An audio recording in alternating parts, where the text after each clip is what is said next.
welcome to another part of All About Branding. This is the series that I'm coming to you from YouTube, from the podcast, from Instagram Live, all the different places, as many as I can possible.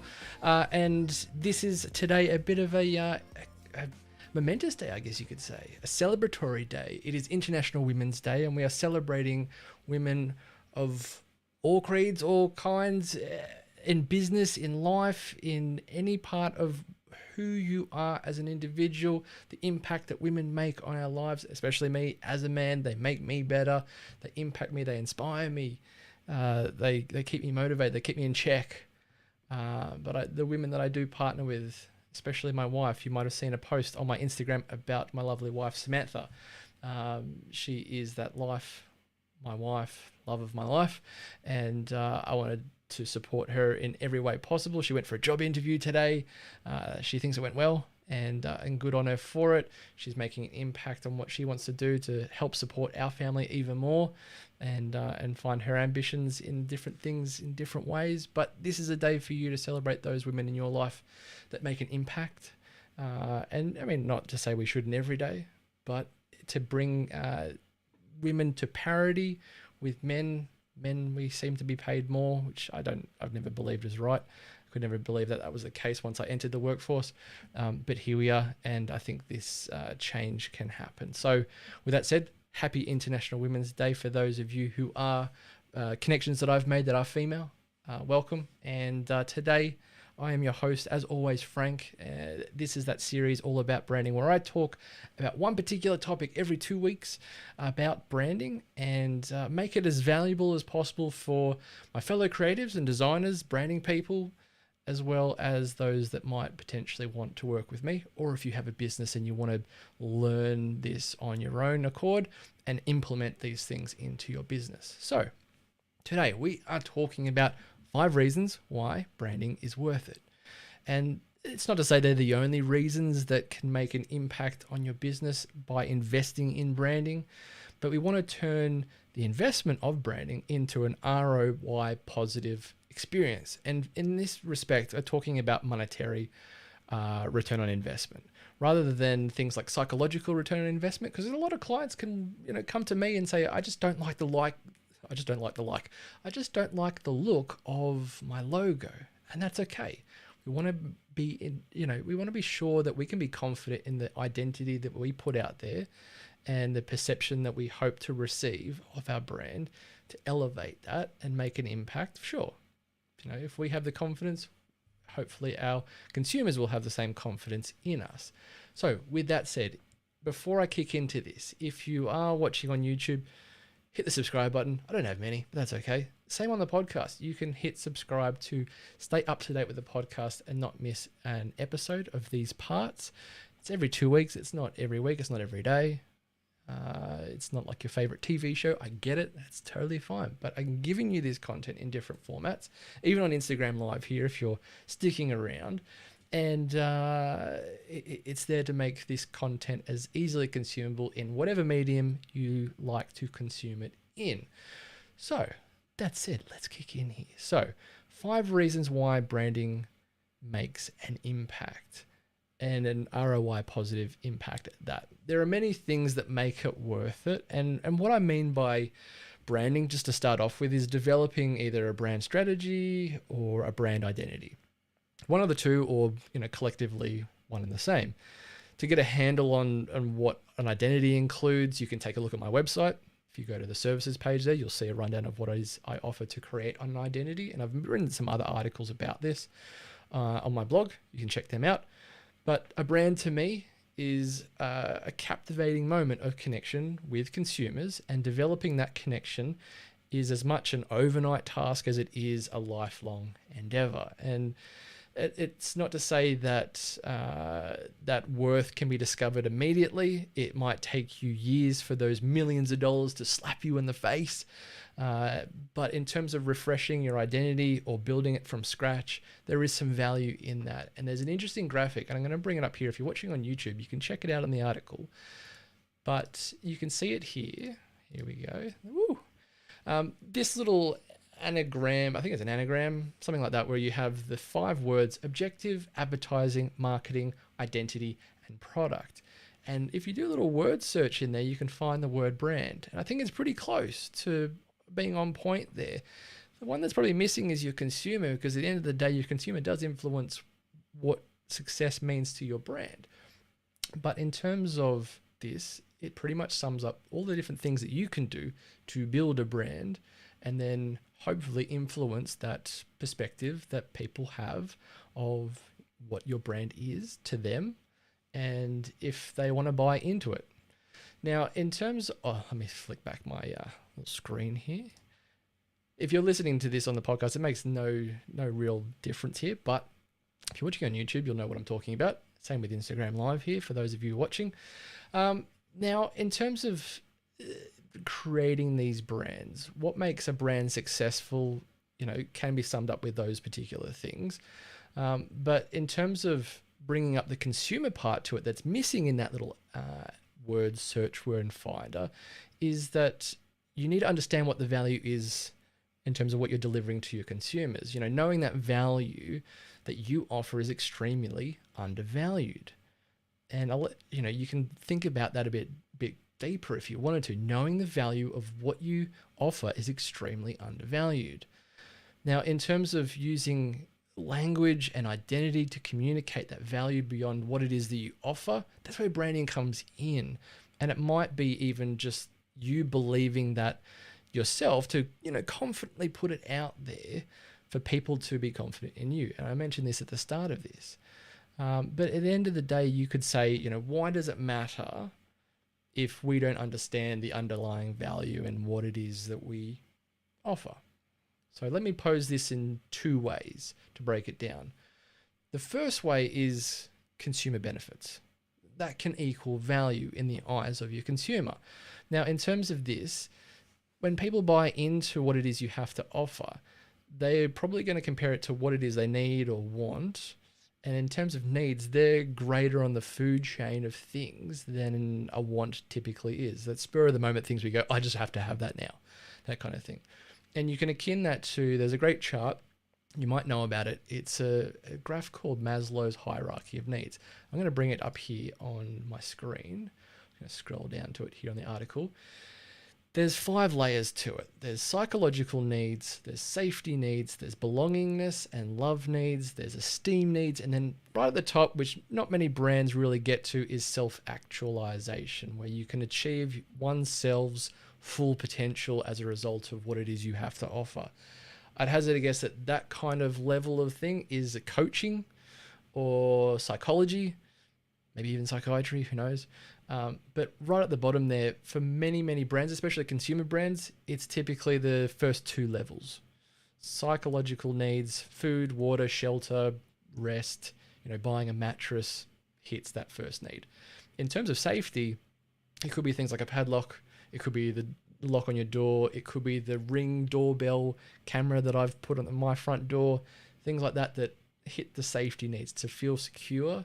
And it can even be just shelter over your head to feel secure in that sense.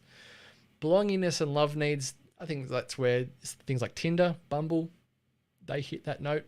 Self-esteem, I think again with coaching, anything like that that's either spiritual or mindset, that kind of thing, to really feel grounded in who you are.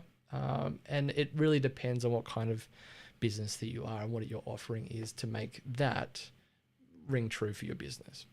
Now, it's a bit hit or miss, but in terms of the benefits that is offering to your consumers, the tangible value that's underlying your consumers' decision making, that's where it can come from. Ultimately, it gets baked into what a consumer remembers you by, for that experience that they've had with you, and that creates value for them. That's the one part of value that can make, branding in itself. If you can brand and communicate what it is you offer to that graph, fantastic. That's creating some value right there. So your customers see it in terms of your communication, visually, verbally, written, whatever. It could even be in your packaging. Now, to come back here, the second part to this is the value for you. And for you, I mean businesses that I work with, clients, or for you guys that are branding people, creatives like me, this is what I want to lean into in terms of this conversation here. This is where the 5 reasons come into it. Now, while benefits for your consumer are important, it's not to say that they should be overlooked. The brand value I'm more interested in here is addressing the question of, is branding worth it to you? Now, the second way I want to pose this brand value matters can be broken down into 5 key points that I'm going to make here. Again, as I said at the start of this, there's more than 5 for sure. Many different ways that branding can impact, but hopefully these connect with you at least to see some tangible ways of this proving to be ROI positive for your business. The first one, number 1, is when you want your consumers to discover you. In other words, this is called brand awareness. Whether they were looking for you or not, branding combined with the efforts of marketing and advertising and other parts of what it is that goes into your brand experience is what is going to be first discovered by consumers. The term for this, as I said, is brand awareness, and attribution for that is a hard thing to do. It's tricky to pinpoint, and it can take up to 7 points of contact with your brand before a consumer actually buys. But let me give you an example of how branding can make that valuable impact. Now, typically, the job of marketing and advertising is to generate awareness based on price, placement, product, and promotion. They're the 4 Ps marketing mix. You can look that term up. And if you position this right in front of your consumer, effectively, that's good marketing. However, without an identity in place, how does anyone recognize you and tell you apart from others on the shelf or in a sea of competitors? This is where branding comes in. So the first example that I want to give you is this experience you may have had. So have you ever been down the shopping aisle, of a supermarket, and the color of a product that you've never seen before catches your attention, catches your eye on the shelf because it is vastly different from those around it. Now, this is what I'm talking about as a captivating moment of connection. As small as it may seem, you might not need it now as that consumer, but you're now aware of it. And it's been planted, that little seed in your mind that forms 1 point of attribution, which can be adding up to a later purchase. If it's combined with an attractive price, a standout message, maybe a cool looking bottle or packaging shape that captures their attention further and meets their likely needs or wants at the time of purchase, boom, whooshka, message is received. And that's communication. That's your brand connecting with your consumer. It's in your shopping cart. Now, basically, now you have a packet of chips in your hand, or crisps if you're British, because you had that hankering for a snack at the time. It was listed at half the price, and packaging, color, combined with all the other different assets and facets and things that are going on in that experience, compelled you to buy it, to purchase it, to make that sale happen. And this is a pretty typical scenario that plays out time and time again for a lot of brands, especially consumer-based brands, in shops, on aisles, on shelves, all these kind of things. It's a little bit different, I guess, for a service brand. That's okay. But we get recognized by these things, by color, then imagery, then type, then message, and then what the hell we're offering. It really comes last, which is where benefits can come before the offering or help aid the sale of an offering. But it could be anything from stockings to a soft drink to business coaching to home removalists. That's quite poignant for me. Home removalists, I'm about to move house, so it's top of mind for me. I need to find someone that I like the look of, I can trust, and catches my eye. The big question though for you is this worth it for your brand in the short term or the long term? And my guess is that a lot of you here will see in these next few points what fits best for you. It might be short term, it might be long term. It really depends on what your kind of business is. Now, in terms of point 2, we're going to get right into that now because there's a lot to cover here. I'm getting up to 15 minutes and we're only up to point 2. Here we go. So point 2 here is when you want a consumer to pick you instead of somebody else. So this is a reason for where branding can really make an impact.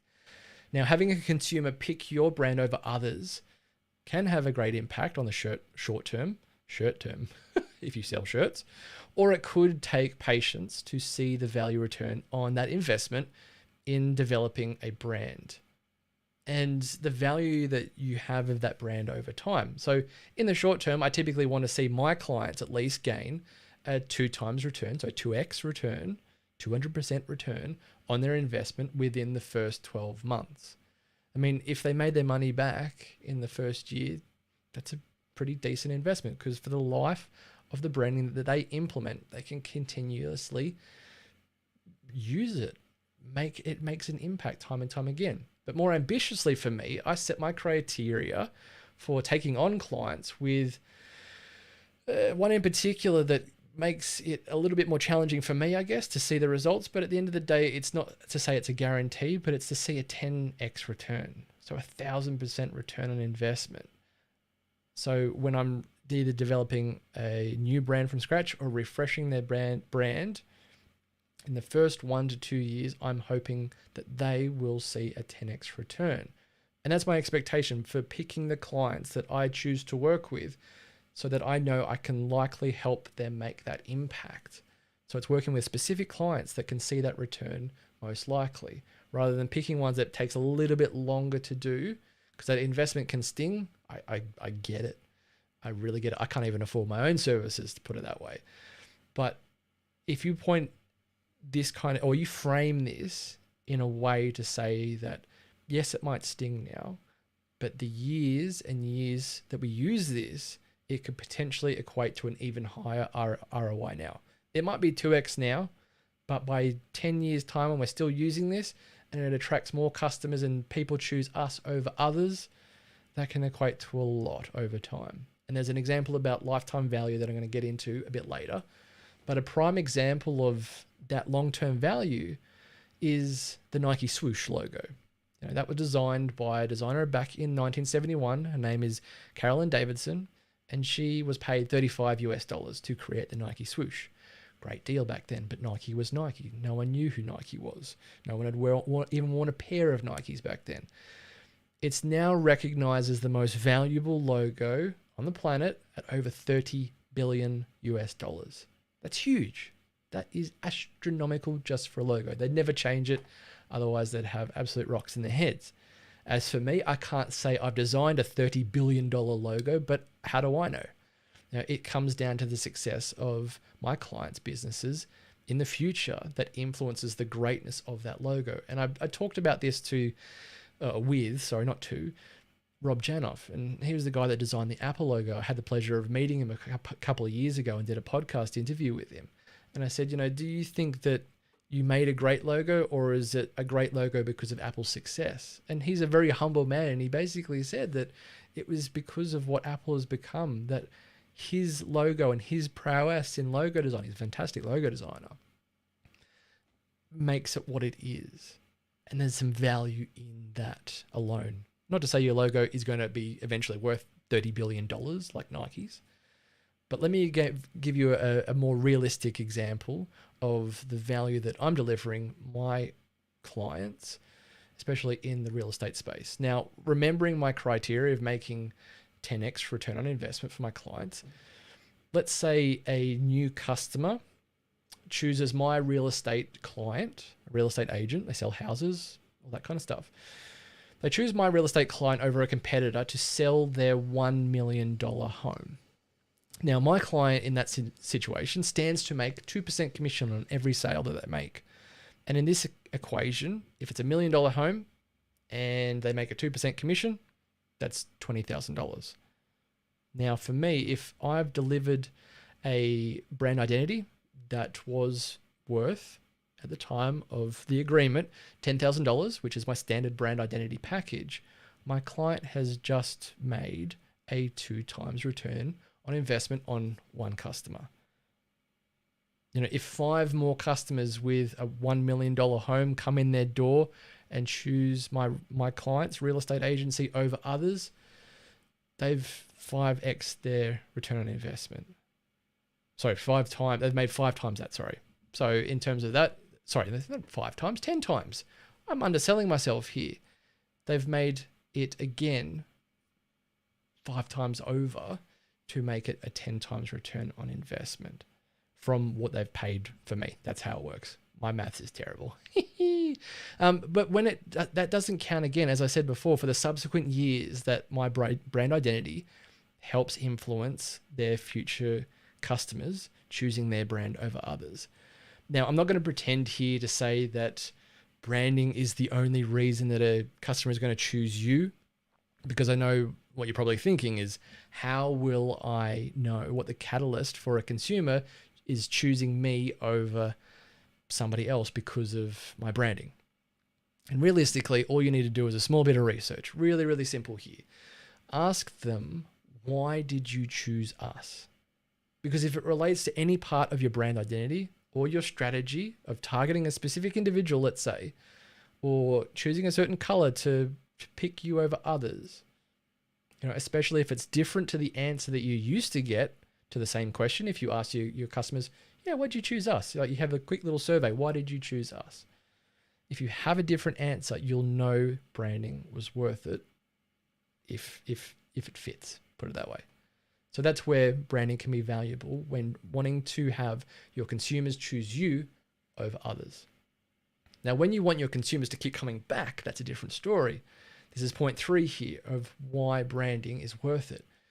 So branding is as much about being, or about helping you create awareness and having them choose you over others, as it is about keeping them on board, to keep them coming back time and time again. It's very challenging. Granted that for me in my own business, it's retention is hard. But if your brand attracted them, what is going to keep them coming back and telling others about you? What is it? And this is where I think branding becomes valuable, is because you can measure it in 2 different metrics here. One is customer acquisition cost, which is otherwise known as CAC. And for me, CAC just sounds really bad. It's like when you're going to vomit or something like that. But customer acquisition cost, it's how much cost to acquire one customer. And you can break that down in many different ways, depends on your business. But the other value metric here is customer lifetime value, or LTV. It's how much you stand to make from the average life spend of a customer or a consumer or a client, however you describe them, of your offering. Now, in the short term, your lifetime value, your LTV, is likely going to be equal or lower to your customer acquisition cost, because you haven't found them yet. You haven't got your customers there, and you haven't made lifetime value. You haven't seen them come back and knowing what that return on investment is in terms of what your branding is making. But over time, if your LTV ratio is more than 2 times your CAC, customer acquisition cost, you're creating value right there. It should be more than that, definitely. And referrals are key. But in other words, you're making more money from repeat business than any other cost that you are using to acquire new business. Hopefully, you're winning. But how does branding help make that happen? So for starters here, repeat business relies on availability, meaning that it's convenience of your offering being either physically available when needed, or if it's, what I mean by physically available when needed is it's on the shelf, or you have the capacity to take on the work. And then there's another part to it, is mental availability, which I call being top of mind when a consumer is in the need of something that you offer and you come to mind. Because if it's not, your brand is likely to be forgotten, as there are likely plenty of alternatives in your market. Not all markets, but for most of us, there's always an alternative, and there's probably always a cheaper alternative as well. The second part to it is referrals. And no matter if you're a service-based business, or you have a product, or you're a personal brand, referrals are gold when it comes to making brand awareness happen and repeat business occur. Because the key reason here is that the word of others, that people that they know, not yours, that is recommending what you have to offer, is key. Even testimonials and reviews made by people who consumers or new consumers don't even know are trusted more. That word is trusted more than what our own words as the brand custodians and even the experts in what it is we actually offer can be trusted. You know, the kicker here is that the more times a consumer purchases you, they could buy you, I don't know. But the more they purchase, whatever your offering is, the more likely that they're going to refer you to somebody else as well. So if you combine testimonials and the word of others and then the frequency that they purchase, there's repeat business right there. There's repeat business in terms of referring somebody to somebody else to buy into you. And there's a great graph on my article about seeing that, return there in terms of frequency of purchase and how that can increase the likelihood of someone referring you to somebody else. Give that one a look. But the correlating factor here is the experience that you are offering and what the experience that they've had with your brand. If it's positive, your brand is well recommended and people keep coming back more and more. But make no mistake, if your identity can hinge on the word of others and what their perception is of your brand, to make the purchase themselves, it can also be defined by what people say your brand is when you're not in the room. So, you can set what your identity is. You can develop it. That's okay. It's not to say that it can't be set in stone by you. But what other people say about it, their perception of it, is something that you can't control. And that's a classic line from Jeff Bezos, the Amazon founder, not co-founder. I'm thinking of Apple. But how does this relate to LTV and CAC? So acquiring a customer can cost up to 5 times more than retaining a consumer. And an existing consumer is also 9 times more likely to buy again than a first-time consumer. So this means that it'll cost you less because referrals cost you nothing, for starters, and your brand is creating lifetime value with a lower customer acquisition cost. So you can focus your budget spend. This is where you can save money and it makes impact and makes value. It makes a return on investment because you're spending less on one thing and being able to invest your budget, your marketing budget, on retention marketing either instead or a more, lesser ratio in the favor of acquisition costs and more in the favor of retention costs. Now, to bring it back to your brand identity here, if it influences a great brand experience when combined with what is offered, its value lies in the consumer lifetime value of repeat business that is created from a memorable brand experience. It's an experience that they're going to remember when they see your colors, your logo, and any other distinct brand assets that you have that consumers can recognize you by. It might just be that color that people see, even if it's not in context. They see it in a completely different context. They think of you and then go, I need that. I need what they have again. If it's toilet paper, if it's a can of drink, if it's to get more coaching, this is where identity can make an impact.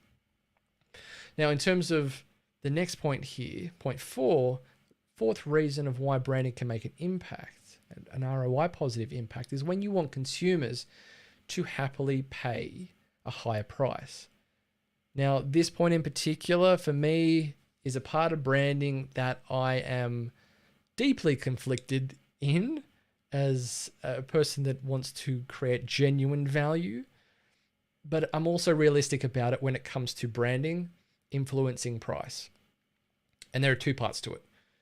The first is aligning your identity with the value that you are delivering in the offering that you have. Now, if you've ever seen a Rolls-Royce car, I've only ever seen one from the outside. I've never been in one. I've seen plenty of videos inside them and how they're made. They scream 2 things: exceptional quality and exceptional price. And those 2 things aren't mutually exclusive with Rolls-Royce. Its high quality makes it expensive, and its expensive parts make the man hours of craftsmanship a high quality. This lives up to the psychological expectation, realistically, of a higher price means greater quality. That's what we all hope, is that if it costs more, it's probably better, but not always. For me, any brand that does this, I have no problem with it. If it delivers on the communicated expectations and what it says it does and all that kind of stuff, with a price that is higher compared to others that might offer a similar offering. You compare a Toyota to a Rolls-Royce, the Toyota and the Rolls-Royce will still get you from A to B with a driving experience, but one has some serious quality and some serious comfort, some style, some swagger, and it's a status symbol, all these different things rolled into one. And this also applies in the way that you present your brand. For many businesses I work with, they have a valuable offering, but it's not being communicated as such, with an identity that doesn't really give their consumers greater confidence in their offering right off the bat. To be seen as the valuable option, or the most valuable option, the most desirable option that their consumer wants to go with, when they really are the most valuable, the best option to go with. Or they might not be charging at the level that matches their value of their offering. And this is where branding can come in to save the day and give both you the confidence and your consumers the confidence in your brand. When price matches value, sweet. Now, the other part to branding and pricing that I said I'm conflicted with is making an impact on consumers to believe an offering is worth more than what it is compared to other market offerings. And for me, this is a big one, is house prices at the moment, especially here in Australia, is ridiculous. It doesn't match up in my mind. And sure, price is subjective, and many consumers buy for more reasons other than price. Where status, association, nostalgia, loyalty, scarcity, and even reputation can influence a price and our reason for being happy with wanting and being happy to pay a higher price. But look, for me, when it's branding that justifies a price tag, even when it's no different to its direct competitor that simply isn't as attractive, I'm a little gray on it. And this is where I know the power of branding comes into it. Even if it's in your favor, I want you to succeed. And you can see that conflict there. I want you to succeed, but also just find it a bit icky.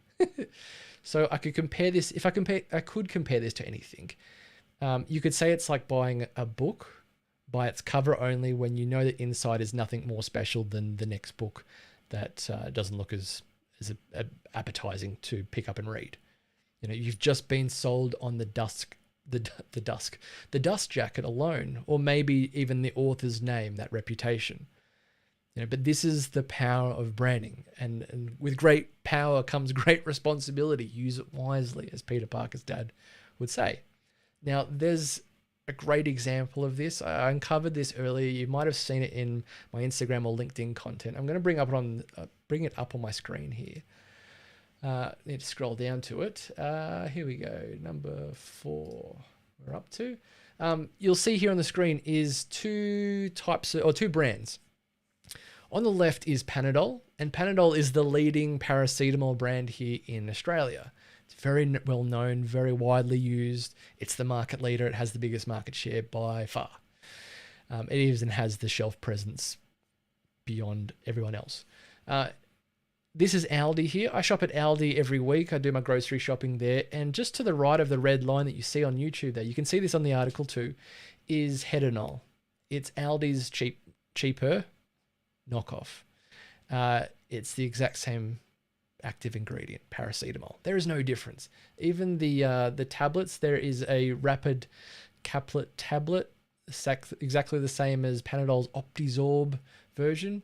The Panadol version is $3.99 for a 20-pack of capsules, versus Hedanol's version, the same exact product, same amount, quantity. Even the packaging looks pretty similar, $2.69.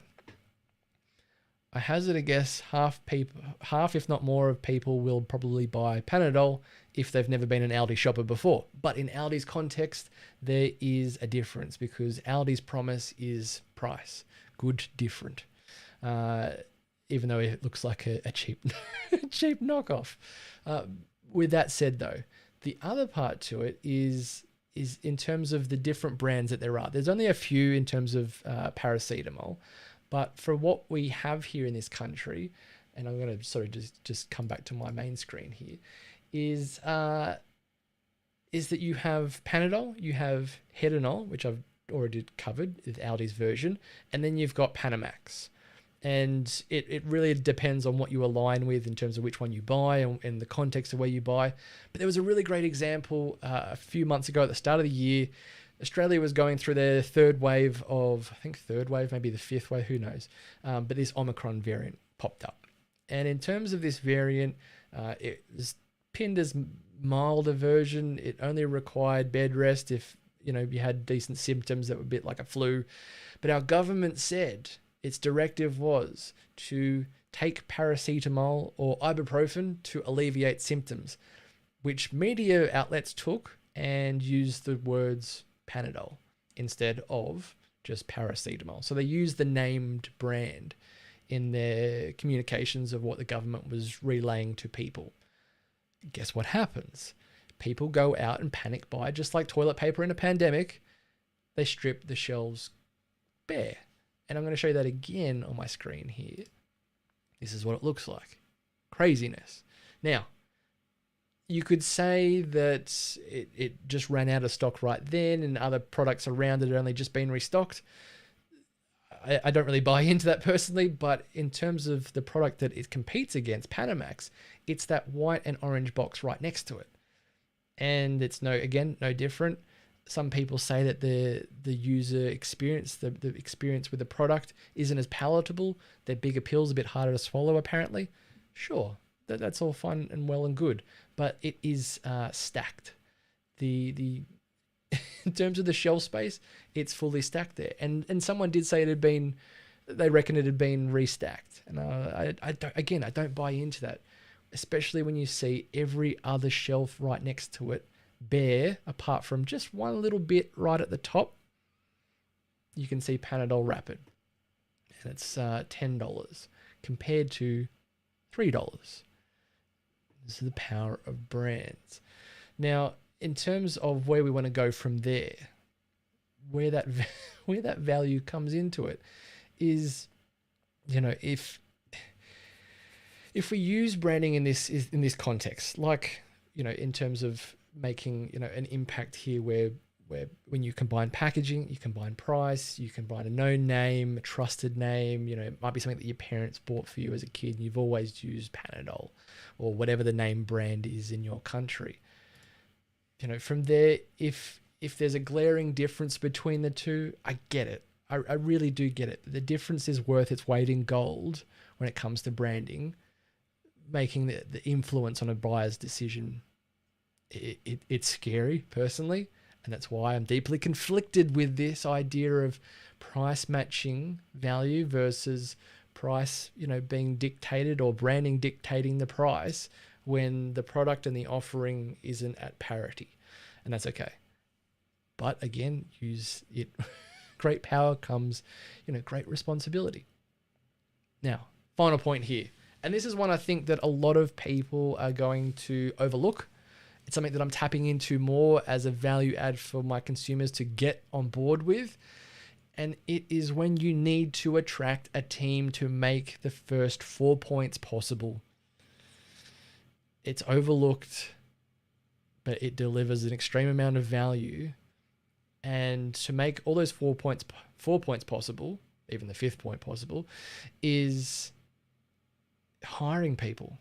Hiring your team to make this happen, to communicate this message, to set price, to set package, to design, whatever it is that goes into that brand experience that gets people buying. To make the value return happen, you need to attract a great team, and branding can do that.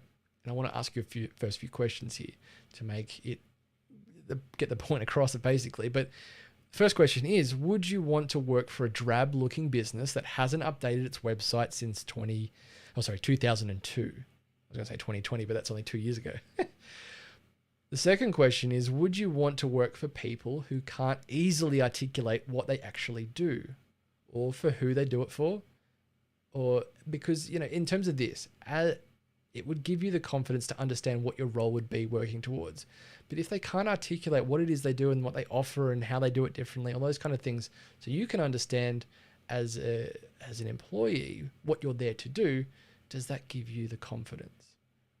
The third question is, would you want to work for a team that you don't align with, especially in terms of their values or the team culture, in a way that supports your growth as much as your ideas and input in the business will be valued? Because it's questions like these that define what your brand becomes internally. It's not just external.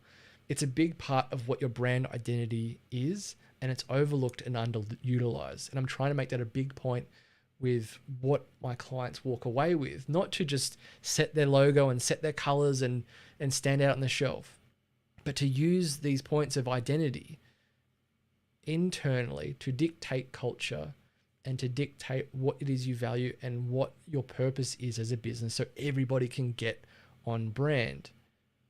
If you can guide your team to that, that's fantastic. It gets everybody on the same page to communicate the same way, to show up with the same personality, looking the same way, sounding the same way. If it looks like a duck, it sounds like a duck, it's probably a duck, if you get my point. In my last article, I dived into this more if you want to get a better sense of how you can use your brand identity internally.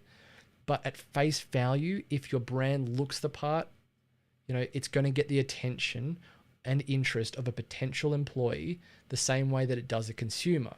You're going to attract and retain, not just attract, but retain great talent that can create the value that you're seeking as a return on investment here, because it's much up to you as it is to me to develop your identity and then use it. It creates that return on investment that you deserve as a business owner as a result of using your branding effectively. Now, where does all this point to? I'm saying this very quickly. All roads lead to brand equity. Now, if you develop, what the hell's brand equity? I'll come to it. But in terms of developing a brand strategy that directs your decision-making, to naming your brand appropriately so that people recognize it and don't forget it and can spell it and all that kind of stuff. That's why I named my business G'day Frank, not G'day Reagan, because no one can spell Reagan, no one can remember Reagan, no one can pronounce Reagan. I get Regans a lot. I use Frank, it's my middle name. Or it could be to develop a suitable brand identity that people can be captivated by and connect with. And it can even be to develop a relevant and engaging brand touchpoints that develops a memorable experience that consumers want to share and come back for time and time again. This is the value that shows why developing a brand is worth the investment. And all of this value, all of these different things, is known as brand equity, which can be described as, if you take away the product and the service that you offer, what are you left with? In most cases, a strong brand identity on its own, combined with distinctive assets and touch points that define your brand and the experience that consumers have with it, is what you're left with. It's brand equity. It's worth something. So let's say you take a can of Coca-Cola, take away the contents that's inside it, and what are you left with? An iconic can, maybe the bottle shape, the classic Coca-Cola bottle shape, the glass bottle. You've got the logo, that swishy logo type that everyone can remember. Even if it was written in a different language, you could probably still tell it was Coca-Cola. The color red, maybe the association with Christmas. I mean, they probably invented the look of what we know Santa Claus as, if you're into that thing. Now, that is brand equity. That is worth something to a business. And there's a few different ways that you can understand how to visualize or explain brand equity in your business. And there's two different models for it. First is Professor David Acker's brand equity model. And it looks like this. Let me bring it up here. All right, on my screen here, you will see this one here. I'm going to kind of move a little bit. Here we go. All of the things that I've kind of talked about here, there's a bit of an amalgamation of the two models, but this first one here shows when you combine brand loyalty, brand awareness, perceived quality, brand association, and proprietary assets, which could be the shape of your Coke bottle, things like that. You put that all into the funnel and you get brand equity. Nothing about that is related to the product or the service. It's everything that's around it creates brand equity. And that is worth something to a business. Just like that $30 billion logo that Nike is relying on for its brand recognition, its association, its value, everything involved. The second model here is one by another professor. His name is Kevin Lane Keller. He teaches brand management over in America, and he's published a textbook all about this stuff called Strategic Brand Management. And his model, which is called the Keller's Customer-Based Brand Equity Model, or for short, the CBBE, is this model here. You know, it's a bit like Maslow's hierarchy of needs. It's a bit hard to kind of get the sense of, but in terms of the levels of it is salience, performance, imagery, judgments, feelings, resonance. And to break each of those levels down, and please look at the article if you're listening to this on the podcast or here on Instagram Live. The first level there of salience is related to your brand identity. You know, it's who you are, it's your identity. The second level is broken up into two parts, but it's the meaning of your brand.